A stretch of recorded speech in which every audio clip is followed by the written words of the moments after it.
आज तो फाइनल मुकाबले का दिन है जिसमें एक से एक फायर ब्रांड वक्ता दोनों ही पक्ष से आने वाले हैं, लेकिन सभी को इंतजार रहेगा प्रधानमंत्री नरेंद्र मोदी के आज संबोधन का, क्योंकि आज प्रधानमंत्री जवाब देंगे जिसके बाद अविश्वास प्रस्ताव पर वोटिंग होगी। यह सच बात है कि तस्वीर साफ है कि जब अविश्वास प्रस्ताव की वोटिंग होगी तो जीत एनडीए की होगी, लेकिन बावजूद इसके रोमांच इसलिए कम नहीं है क्योंकि प्रधानमंत्री मणिपुर से लेकर महंगाई पर तमाम मुद्दे जो INDIA यानी इंडिया विपक्षी गठबंधन की तरफ से इंडिया की तरफ से उठाए गए हैं, उस पर पीएम का क्या जवाब होता है, इस पर देश की नजर रहेगी।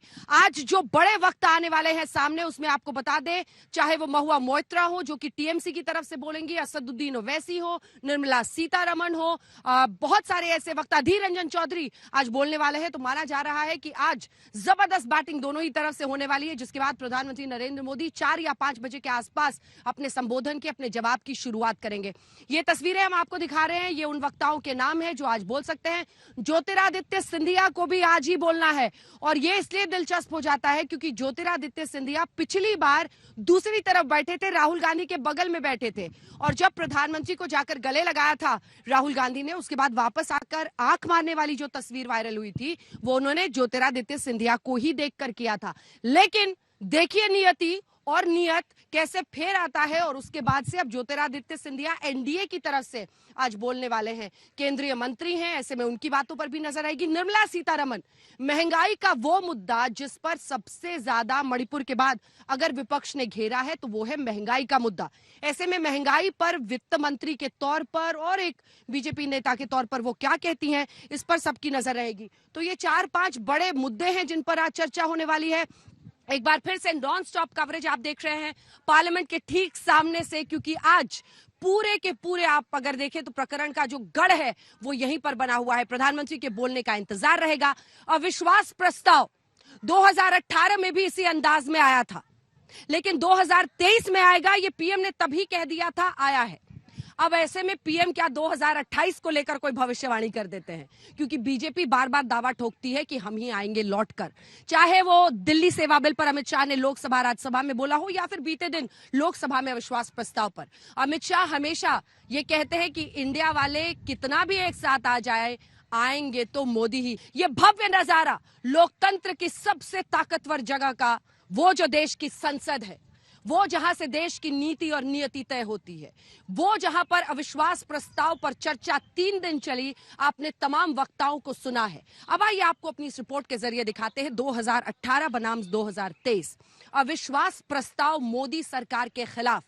क्या ये एक प्लेटफॉर्म बन जाता है दोनों ही पक्षों के लिए अगले चुनाव के पहले अपनी बातों को रखने का? अभी तक यही हो रहा है। देखिए हमारी ये रिपोर्ट।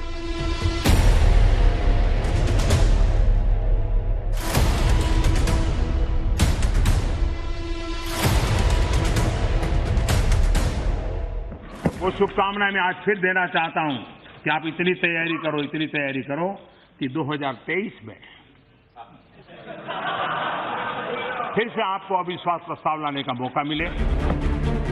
5 साल बाद फिर गूंजने लगे हैं वो शब्द जो 2018 में अविश्वास प्रस्ताव पर चर्चा का जवाब देते हुए पीएम मोदी ने कहा था।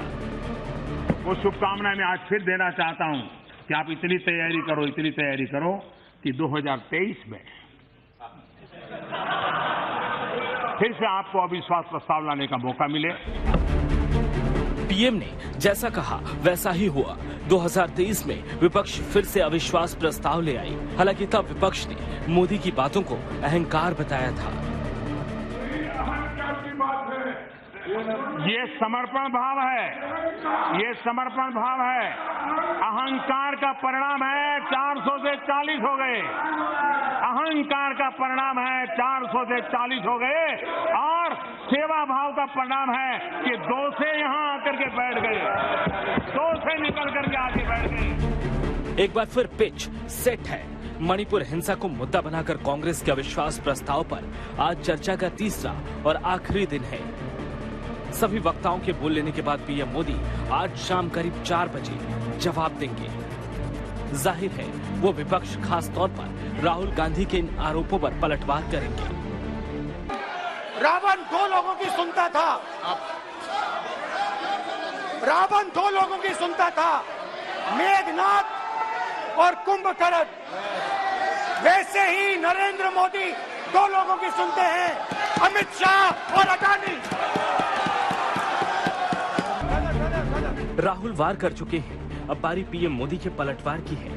2018 में अविश्वास प्रस्ताव पर चर्चा के दौरान पीएम मोदी और राहुल गांधी के बीच वार पलटवार की यादें आज भी ताजा हैं। प्रधानमंत्री अपनी आंख मेरे आंख में नहीं डाल सकते। प्रधानमंत्री अपनी आंख में मेरी आंख भी नहीं डाल सकते। माननीय अध्यक्ष महोदया, सही, हम कौन होते हैं जो आपकी आंख में आंख डाल सके? ये तो थी 2018 की झलकी। माना जा रहा है कि पीएम मोदी आज विपक्ष के आरोपों का चुन चुन कर तो जवाब देंगे ही, साथ ही 2024 को ध्यान में रखकर इंडिया नाम से बने विपक्ष के नए गठबंधन पर भी वार करेंगे। आजकल इन भ्रष्टाचारियों और परिवारवादियों ने अपनी जमात का नाम भी बदल दिया है। चेहरे वही पुराने हैं, पाप भी पुराने हैं, तौर तरीके भी पुराने हैं, लेकिन जमात का नाम बदल गया है। तो मंच तैयार है, बस वक्त का इंतजार है। पीएम मोदी के भाषण से पहले भी आज संसद में शब्दों के शोले भड़केंगे, क्योंकि आज फायर ब्रांड वक्ताओं के बोलने का दिन है। वित्त मंत्री निर्मला सीतारमण, नागरिक उड्डयन मंत्री ज्योतिरादित्य सिंधिया, कांग्रेस के अधीर रंजन चौधरी, टीएमसी की महुआ मोइत्रा, एआईएमआईएम चीफ असदुद्दीन ओवैसी आज चर्चा में शिरकत करेंगे। हिमांशु मिश्रा और मौसमी सिंह के साथ अशोक सिंघल, दिल्ली आज तक। बीते दिन क्रीज पर 2 घंटे 5 मिनट तक टिके रहे थे अमित शाह। अमित शाह ने एक बहुत लंबा कल भाषण दिया था, जिसमें उन्होंने मणिपुर से लेकर तमाम मुद्दों पर जवाब भी दिया। आइए आपको सुना देते हैं, क्योंकि प्रधानमंत्री नरेंद्र मोदी अगर कप्तान है टीम एनडीए की तरफ से, तो उप कप्तान वाली पारी खेली अमित शाह ने बीते दिन। अमित शाह ने हर मुद्दे पर जवाब दिया। हालांकि वो तमाम मुद्दों पर बोलने के बाद मणिपुर पर आए। म्यांमार से लेकर जो लोग यहां आ रहे हैं, वहां के मिलिट्री शासन की वजह से ये मुद्दा उन्होंने उठाया। बैरिकेडिंग की कमी है जिसको हम पूरा कर रहे हैं, ये उन्होंने उठाया। हाईकोर्ट के ऑर्डर का हवाला दिया। इसी के साथ जो कदम सरकार की तरफ से उठाए गए हैं वो सब गिनाए, लेकिन इसी के साथ इंडिया पर भी प्रहार किया और राहुल गांधी पर सीधा हमला किया, ये बोलकर कि बार बार उन्हें लॉन्च करने की कोशिश होती है, लेकिन लॉन्चिंग नहीं हो पा रही है। आइए आपको सुनाते हैं बीते दिन देश के गृह मंत्री अमित शाह ने दूसरे दिन के चर्चा में क्या कुछ कहा है। ये एक अविश्वास का प्रस्ताव ऐसा है जिसमें प्रधानमंत्री और मंत्रिमंडल के प्रति न जनता को अविश्वास है, न सदन को अविश्वास है, और ये अविश्वास प्रस्ताव लेकर आए। माननीय अध्यक्ष जी, इसका उद्देश्य क्या है? इसका उद्देश्य जनता में भ्रांति खड़ी करने का उद्देश्य। मैं उनको इतना ही कहना चाहता हूं कि भाई, अविश्वास प्रस्ताव जब आप लेकर आते हो तो इस पर जो चर्चा होती है, वो चर्चा में सरकार के विरोध में कुछ मुद्दे तो रख देते। ये अविश्वास प्रस्ताव केवल और केवल भ्रांति खड़ा करने के लिए लाया गया है। ये प्रजा की इच्छाओं का प्रतिबिंब नहीं। अल्पमत का तो सवाल ही नहीं है। अल्पमत का सवाल इसलिए नहीं है क्योंकि जब तक जो अविश्वास के प्रस्ताव के विरोध में बोले हैं और जो समर्थन सदन का दिखाई पड़ा है, मतदान होगा तब होगा जो कराएंगे तो, परंतु जो समर्थन दिखाई पड़ा है वो बताता है कि अल्पमत का सवाल नहीं। पिछली बार जब मैं बोला तो शायद मैंने आपको थोड़ा कष्ट भी पहुंचाया, क्योंकि मैंने इतनी जोरों से अडानी जी पे फोकस किया कि जो आपके सीनियर नेता हैं शायद उनको थोड़ा कष्ट हुआ, तो वो जो कष्ट हुआ 1, 2, 3, 4, 5 उसका असर शायद आप पे भी थोड़ा हुआ। तो इसके लिए मैं आपसे माफी मांगता हूं। मगर मैंने सिर्फ सच्चाई रखी थी। मगर